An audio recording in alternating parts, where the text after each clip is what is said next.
Hey, what's going on, everyone? Welcome back to TGK Sports. My name is Keith. Today, we're going to do a little something different today. I just need to talk about the Mets and what a disaster that was and the entire year was. And I mean, I'm not going to sit here and say that, I expected them to be number one and World Series favorites and stuff like that. But I also didn't think bringing in Juan Soto would change the entire,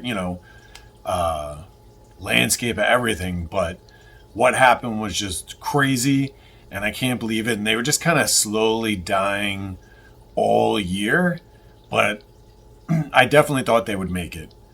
But I'm not gonna lie. Is it that horrible? No, because I also feel they would have been one and done right away. But yeah, it was just a disaster of a season. I think this has to go on the president, Stearns. He just brought in like Frankie Montas, which I don't know what he was thinking. He gave him a multi-year deal, and now he had surgery, Tommy John surgery, so he's done. His Mets career is over, and he's just going to sit there and get paid. Bringing back Manaea, I mean, I'm not going to lie, I didn't want Manaea back because he threw more innings than he ever did in his career, and that never works out for pitchers. But when they did re-sign him, I didn't think the money was that bad because I believe he took less money to come back to the Mets because he wanted to stay there. He enjoyed it. But that was a disaster. I thought he was hurt all year long. And then you got Senga, who people say it was Alonso's bad throw or his hamstring or whatever, but he's always hurt. I mean, I don't want to hear anything, and I've heard him say through his translator, like, oh, I had to compensate because my hamstring never felt the same. I mean, I'm not a super athlete. I don't understand. I just feel it's like an excuse, or maybe I'm not saying it's not true, but he's just used it as an excuse, like because people come back from injuries all the time, big time injuries, and they still have really big seasons. Look at DeGrom. He's had so many injuries and Tommy John and everything, and he came back and had a great year this year. I also heard an interview with him where he changed his arm slot and now he gets less pain. I wish he just realized that or found that out when he was with the Mets, but whatever. And then you just go down the line. The Clay Holmes thing, I was like, whatever. Making him a starter for the first time, but I was actually surprised. I thought they were going to have him start and then have a limit with him and then throw him to the bullpen. And they really didn't do that. I think he threw the bullpen like two times towards the end of the year, and then he threw a gem in his last outing. So that worries me for next year. That it actually did. That was probably the one thing that Stearns did that kind of really worked out. But now I worry about next year. He won't be that great. But obviously, if he is, he's the fourth or fifth starter at the best. So whatever. And then you get to David Peterson. I mean, Peterson really took a huge step forward last year. We were thinking he was a first-round bust, and then he had a great beginning of the year. Was an all-star and everything, even if he was an alternate, and then he just completely imploded. So I don't know if he needs better conditioning or what. So that was a disaster. And then McGill got hurt again. He's a fifth starter at best. I mean, he basically throws 5 innings anyway. But I think he's going to have Tommy John surgery. And then they had Canning, who was doing well, and then he blew out his knee. Or no, I think he ruptured his Achilles. So they definitely need a pitcher.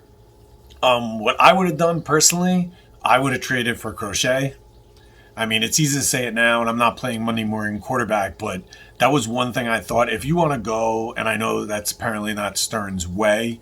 He likes to, do his pitching lab thing. But I would have done Crochet. Because he was 26 and the Red Sox gave him a lot of money, but still not ridiculous amount of money. And I know he still had a lot to prove, and he went out and proved it this year, and he was great. I don't know if he's going to win the Cy Young because you got Skubal and stuff, but it's going to be close. And then he dominated the Yankees in game 1, and then obviously the Yankees won the series, but still he set the tone. And one starter doesn't do it all. As you could see, they had one elite starter and they still fell. But I still would have done it because I still feel you need one. like, and I didn't think anybody on here, like, people are like, oh, Senga was the ace. And to me, Manaya would have been the ace if you really did it, but he's still not. He's better and more a 2 and maybe even a 3. And Sanga's like Senga, I wouldn't even expect anything out of. I don't know what they're going to do, if they're going to trade him or whatnot. But I think it was John Heyman I saw, he wrote an article or he said on TV that the Red Sox wanted Sproat and Jet Williams plus. I mean, yeah, looking back now, Jet Williams still hasn't come up. But he's a shortstop. I know they're throwing him other places, but we have Lindor. Lindor's not going anywhere. He has a full no trade clause, and I don't think they're trading him anyway. I think Steve Cohen really likes him, and then Sproat came up and did really well. But you never know with these guys, and I would have just done it because you can't just hold on to all your prospects. You just can't. I mean, any of you Met fans from a long time ago remember the name Lastings Millage. I remember they would not trade him for anything. He's supposed to be 5-tool player. He came up and he was absolute garbage. Absolute garbage. They held on to him the whole time and it did nothing. And I'm one too. What else? The Diaz trade. I hated that just because it was like a closer and they took on all that money from Cano. But looking back now, they traded some pitchers. I think Ginn is now with the A's and he's up and down. And then obviously Kelnick got traded from the Mariners, which he played okay, and then went to the Braves and he's been bad. And I think they took him off the 40-man roster.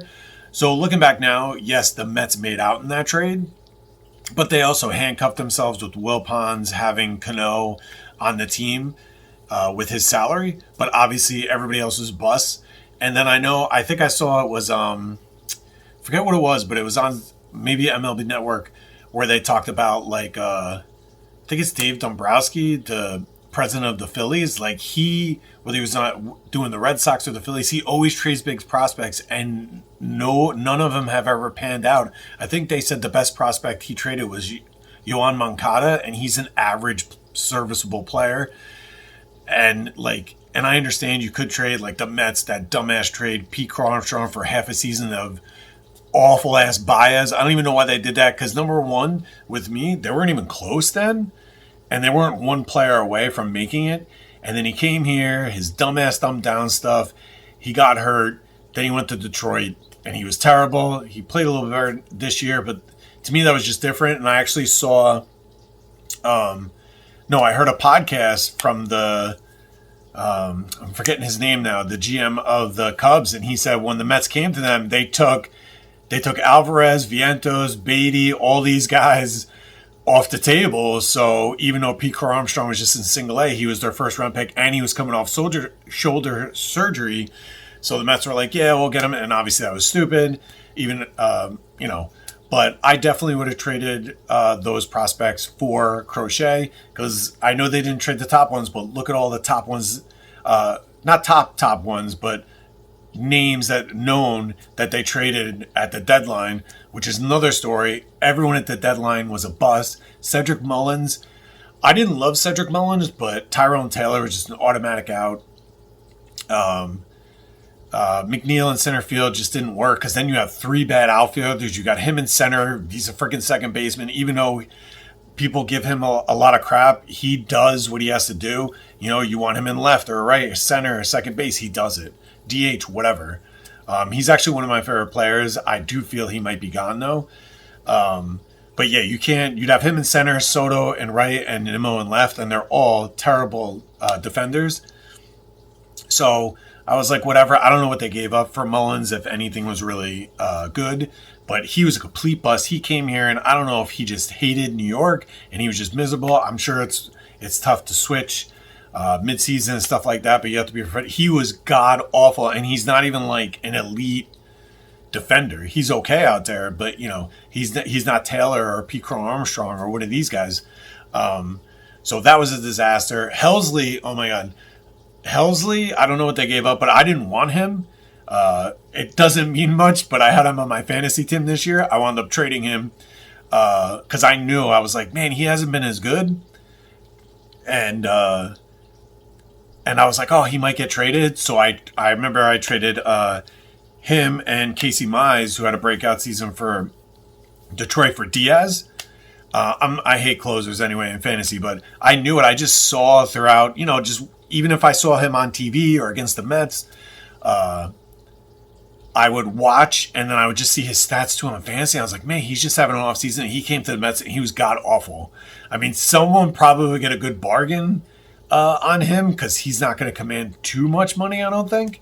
And then who else did they trade for?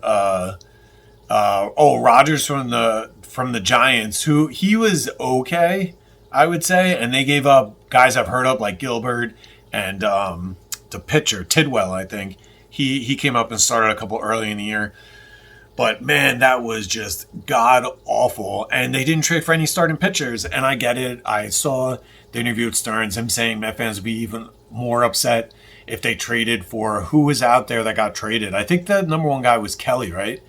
Merrill Kelly from Arizona, and I'm assuming he's talking about McLean or something. So yes, I wouldn't have. I wouldn't have done that, but they definitely needed a pitcher. And some of the other pitchers busted. Like I know Charlie Morton got traded to Detroit, and he was awful, and they DFA'd him. So there wasn't too much that went in the trade deadline. And then obviously Duran went to the Phillies, but the Phillies gave up a top pitching prospect for him. I don't know if the Mets wanted to do that, and I don't think that would have been the right move anyway, because this was my thing. They made a lot of moves, but I thought the Mets had so many holes. Like they had a hole. Well, their defense was terrible overall. They had a hole in center field. They just kept rotating second and third base. Their catchers didn't do. See, the thing with them is they didn't take the step forward that they're supposed to. Like Vientos had a breakout second half, and everyone always talks about Lindor in the playoffs last year. He carried them last year in the playoffs. And I'm not saying Lindor didn't have some good at-bats. And obviously Alonso, the big home run off Devin Williams in the first round. But Vientos was a beast. I was like, wow. And listen, did I expect him to take, I think he had like 27 home runs. Was I like, oh, he's going to hit 35, 40? No. But he really took a huge step back. So I just felt their pitching was just obliterated at the deadline. They had weakness on defense. They pretty much had a weakness at third base, center field, catcher. I think he went out, and I know Stearns tried, and you have to try, but I think he went a little too crazy with guys, and it just didn't work out, and they traded a lot of prospects. I don't know how good they're going to be or whatnot. I know the Giants brought up Gilbert, and he had like a 2-week stretch where he was all right, but the rest of the time he was bad. So we'll see what happens with that. I was just reading an article, I saw it on MLB Network that the Mets just got rid of all of their coaches except for Mendoza and their first base coach. The first base coach, I understand they kept him because the Mets were stealing bases like crazy, and I think it was like 70-something in a row they didn't get caught. I'm not a huge stolen base guy. I don't think it's as important, but it's good. Like, also, I don't need Soto sliding and tearing his thumb to just get like 30 stolen bases. I want him in there every day. Fortunately, it worked out, so they kept them. But everybody else, Hefner, they got rid of. But I feel like with Hefner, and not just Hefner, and this season, someone's head had a roll, and he'd been there a while. He did a good job the year before, so I think with Hefner was just time. I think the bench coach Gibbons, he resigned. The catcher coach, he retired. They got rid of Chavez and everybody else, so just 2 coaches. I don't know what to do. I was hearing some rumblings of bench coach being Carlos Beltran or Willie Randolph. Apparently Mendoza's really close to it, Willie Randolph. I mean, I don't know. Like, if you were going to tell me like Terry Francona was coming in or Bruce Bochy was coming in, I'd be like, okay. I don't really get excited about coaches. I feel they're okay, and I'm not saying they can't make a little bit of difference, but I'm like, whatever. But one interesting thing I read these 2 articles. I forget the one who wrote the first one, but the second one was in The Athletic about the locker room. And they were just talking about quotes from people. And I saw a quote in there earlier on in the year where Soto was saying that Marte was the clubhouse leader. And it hands down it was him, which I don't know if that was a knock at Lindor. I'm not quoting anybody, but there are rumors that I've heard from podcasts and shows and articles that they're saying it's just a rumor, it's not confirmed, but they heard that Lindor and Soto don't really get along, which is kind of weird to me because, like, it does bring up a red flag because I know McNeil looks like he could be crazy and he's always bitching, but him and Lindor don't get along. So now Lindor's not getting along with two people. That's kind of weird. But apparently, like Soto is more like he just comes in and works hard. If you want to approach him and ask him questions, he'll help you out. But he's not going to sit in there with pom poms like a Lindor or whatever. He's just going to do his own thing. And I heard he doesn't really hang out with his teammates. And in the article too, it was saying that he really didn't do that with the Yankees either. But nobody didn't like him. It's just the way he is. Not everyone's going to be a rah-rah in your face kind of guy. But more and more, all these articles and shows I'm watching, there's problems with the locker room. And then there's rumors that I heard that Pete might not come back because he didn't really like how it was. And then he's really upset how they handled it last year. And he just came off a monster season. And I know Stearns doesn't like that kind of guy, a lumbering, bad defensive first baseman. And that's fine. I mean, Pete's my favorite player. And he's awesome. And there's two things with Pete. I'm not talking about the power and stuff like that. There's two things, or even three things, which one might be the same. But one thing with him that people don't even recognize, and which huge, being a Met fan myself, and also you Met and Yankee fans out there know, these guys that come here and they can't play in New York. Whether it's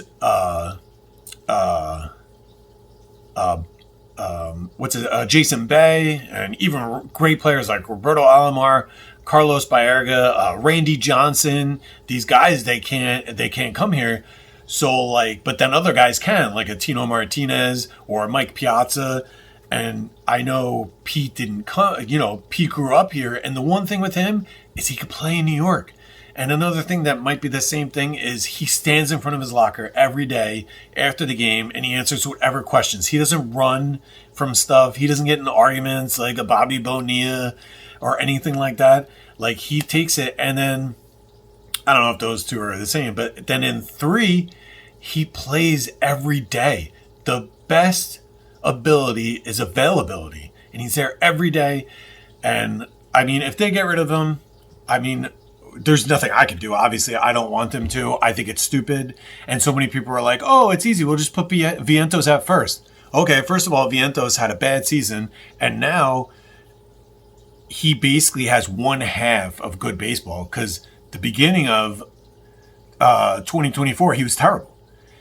And then I think Beatty got hurt, or they sent him down, so they just gave him like a ride. They're like, oh, let's screw it. And then he started playing. And then this year, he had some up and down moments, more down.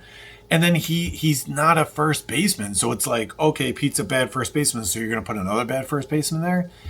And then I also see the other thing where they're like, oh, well, Pete's going to have to be a DH. And then obviously we all know Soto's eventually going to have to be a DH.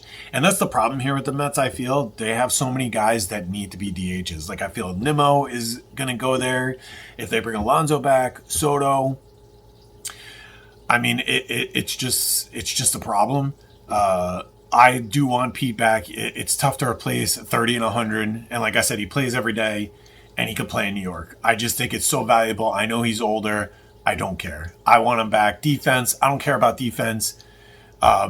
Is he Keith Hernandez or Don Mattingly? No, but there's not many of them. What are you going to do? Who's a free agent? Maybe Cody Bellinger? You're going to bring him in, have him play first base? I mean, I guess you could, but I also don't think the Yankees are going to let him go. The one thing with P2, no qualifying offer this year.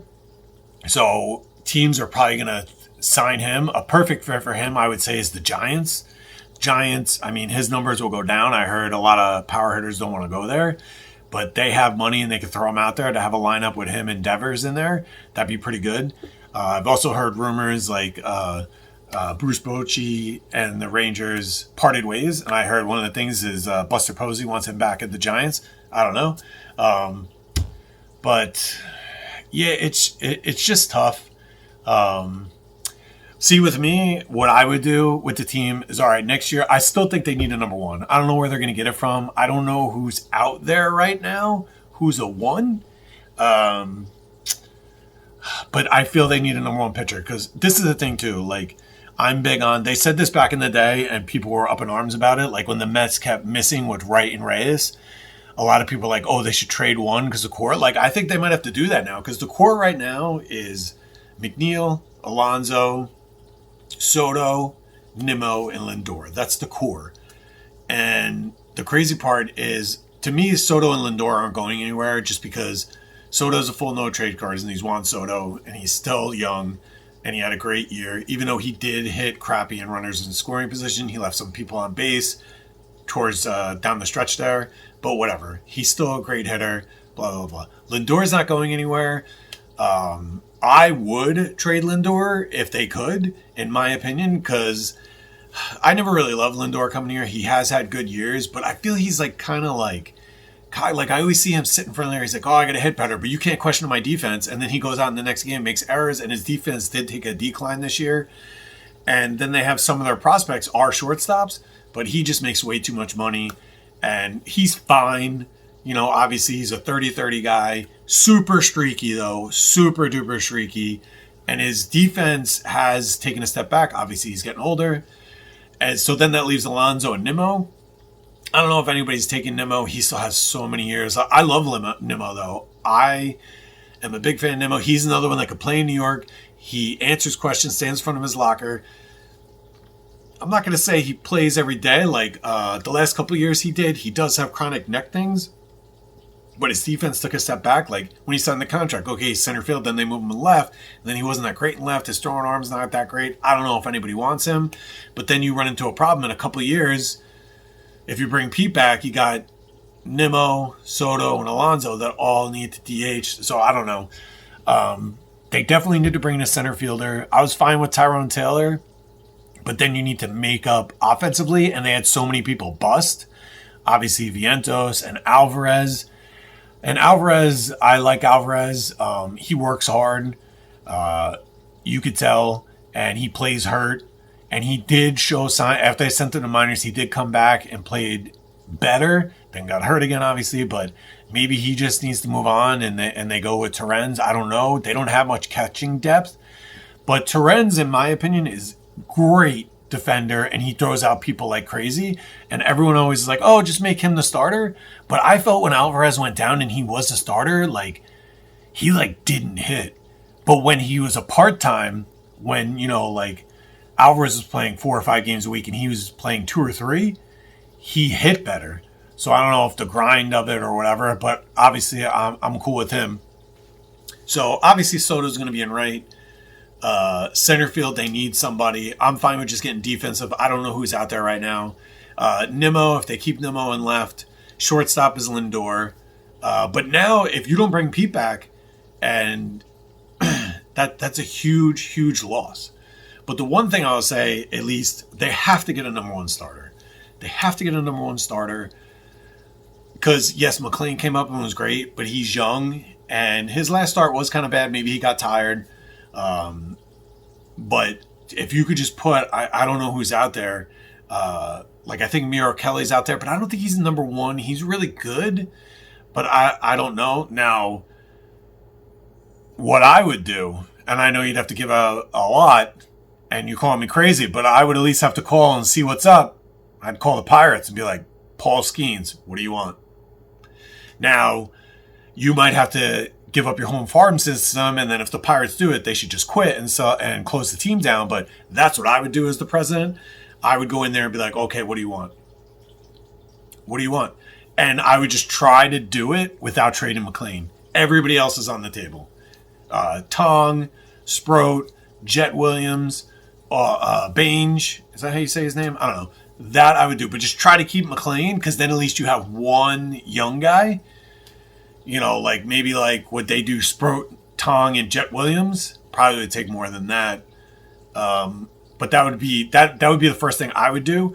Obviously, who's ever out there, but I don't know if there's going to be a number 1 starter out there. I'm just trying to think who, not many got traded this year.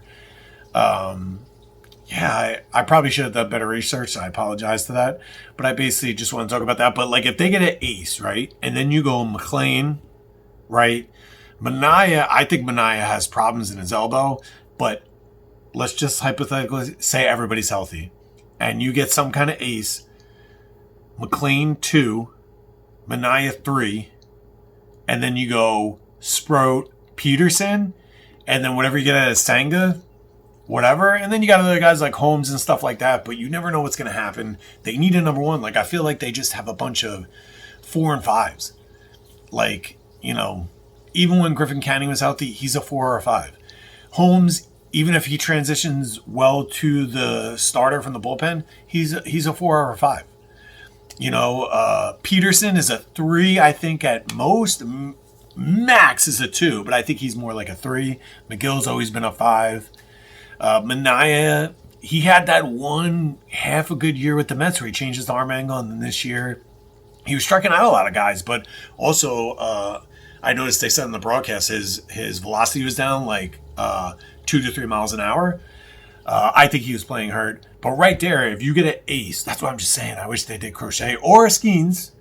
I would ask, and I know it sounds crazy, but see, you won't know if you don't ask. And if they go, oh, we want McLean, Sproat, Tong, and they want like 6 guys, obviously it's Paul Skeens, but you don't want to just deplete your farm system. But I would make a call there. I'd have to think of other guys, but that was the first one that popped into my head. And the Pirates don't try at all, because the Pirates, man, they have elite starting pitching, and if they just brought in like a couple hitters, it would just change. But I don't know what they're doing over there. And then the bullpen, Diaz can opt out too. He hasn't said he was going to opt out. He said he was going to wait, but I'm sure he's going to. They have to bring him back. They have to. It's going to be ridiculous. He is older. And I also feel Diaz, I know he got hurt and stuff, but he's been up and down. Like with Seattle, he was like, Then he had that monster year. Then he went to the Mets and he was down. Then he had a good season. Then he was down again. And then this season he was elite.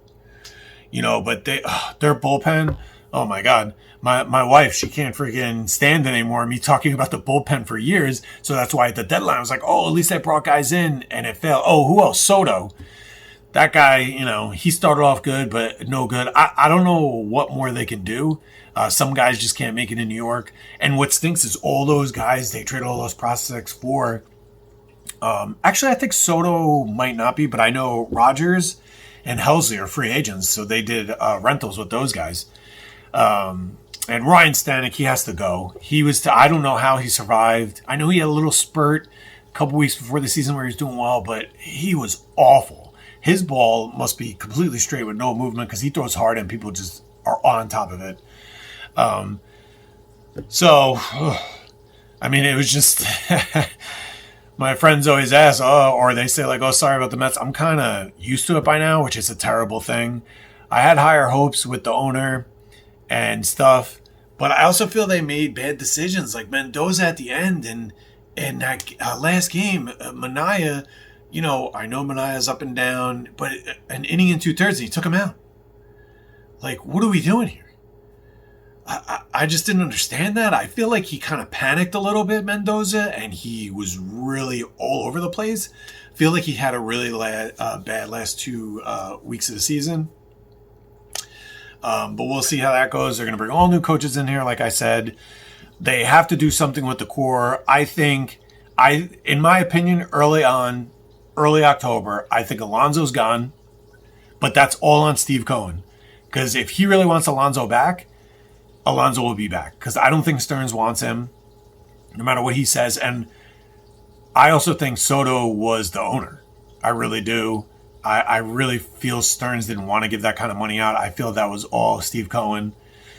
Big old Uncle Stevie. I think that's why he did it. But they have to... This is my opinion. So I think they're going to get rid of McNeil. They could possibly get rid of Alvarez. I think they're going to let Pete walk. And if Pete walks and they get rid of McNeil, they might keep Nimmo. But I feel the only people locked on here is Soto, Lindor, Torrens, and I think Beatty is going to be the starting third or second baseman. He actually, I think, finished the season with 19 home runs. And I'm big on this, and I said it a while ago, and I didn't want to bench Vientos, but Beatty, like, they should have just played him. Like, just play him, like, the mix and match, and they had Mauricio up all year long, and when he first came up, he was playing a lot, and he was terrible, and they just sat him on the bench. And then there were these reports or rumors, whatever you want to call them, that they didn't want to send him down because that would have been his last option. And it's just like, so he just sat on the bench for like ever. And it was just, but I was getting sick of it. It was like, Vientos and Beatty and McNeil were rotating between DH and second base and third base. And it's like Beatty hit 18 home runs. And I'm not saying he's the second coming of freaking Mike Schmidt or anything at third base. But like, he hit 19 home runs in probably 400 bats. So 25 home runs at a second or third, and he played better defense than Vientos. Man, and then like, this is the thing though. If they get rid of McNeil, are they doing 500 bats for Acuna? I mean, Acuna's a great fielder, but I feel the more he played, the more it showed he was not a good hitter and he wasn't ready. And that was another one they left up here. And him and Mauricio weren't people where it was just like to me, Beatty and Vientos had nothing more to prove in the minor leagues. They had nothing more to prove. Like, Beatty was killing it. They brought him up and he slumped. They brought him back. He just kept killing it. Same thing with Vientos. So I was fine running with them. But Acuna and Mauricio just came off some massive injury and barely played. And they just had him sit on the bench for most of the season. I didn't understand that at all. And I mean, I think he's taken a big step back. But he was like their top prospect a couple years ago. And then Acuna, like, when they got him from, who was that? The Rangers, I think, right? Was that the Rangers? Rangers got Scherzer, Verlander went to the Astros, yeah. And, like, I think he was in Double-A then. Like, let him play in the minors. But what I would do, in closing here, if you guys are still here, comment down below. Who's your favorite team? What do you think of your team? Obviously, if you're a Met fan, let me know what you think there. If you're a Yankee fan, let me know how you think they're going to do. Big win against the Red Sox. Schittler, whatever you say his name is, that was a beast. Beast. Cam Schlittler? I think it. See, I said it. I knew it was going to get me. Schlittler. That's it. That was dominating, man. I haven't seen anything like that in years. That was a ridiculous outing. Good for the Yankees. I'm a big Aaron Judge fan. He helped me with my fantasy league this year. But yeah, comment down below who your favorite team is, who your favorite players are, and what you think your teams will do in the offseason or after offseason if your teams are still in the playoffs. But in closing, I'm going to say with the Mets, they have to bring in a number one starter. They have to re-sign Alonso, re-sign Diaz. And then if they do bring Alonso back, I understand that between Lindor, Nimmo, or McNeil, Alvarez, they have to get rid of one, if not two of those guys. You have to mix it up. You can't bring the same team back. Obviously, they need a center fielder. Oh, they've been looking for a center fielder. He plays for the Cubs. So, you know, Tyrone Taylor, maybe. I don't know. They already tried Bader. I don't know. Siri was a bust. But they need bullpen, man. Bullpen. Maybe look into Rogers coming back. The Submariner, he was okay. I don't know if he wants to play in New York. But he was okay, and I feel he was fairly reliable. But they definitely need bullpen help because obviously Diaz is going to opt out. So right now, he's going to opt out. Hell's a free agent. Rogers is a free agent. I got to find out about Soto. Garrett's having Tommy John. AJ Minter, who I forgot about, he's coming off lat surgery. So next year, as of right now, they have, I think Stanik's a free agent, so they have AJ Minter coming off a major surgery. And and the year before he came off hip surgery, so now he's barely pitched. I don't even know who else they got. All these guys are free agents. So they definitely need number one, bring back Diaz, then bring back other guys. In the field, like I say, trade 1 to 2 of the core people, bring Pete back. They need an ace. And let's see what happens. I just want to thank you guys for letting me vent and tell how terrible that was. And that season to me was on Stearns. I don't care what anybody says. It was on him. He thought he was smarter than everybody else and brought in all these reclamation projects. The Montas, I did not understand. That guy sucked wherever he went, except for I think like his first year and a half in Oakland. But he was terrible with the Yankees. He was terrible with the Reds. I don't understand that. And he gets hurt all the time. But hopefully they do something better this year. Thank you so much for watching. Make sure to like, share, and subscribe. I appreciate your continued support. Everyone go out and enjoy the rest of their weekend. Bye.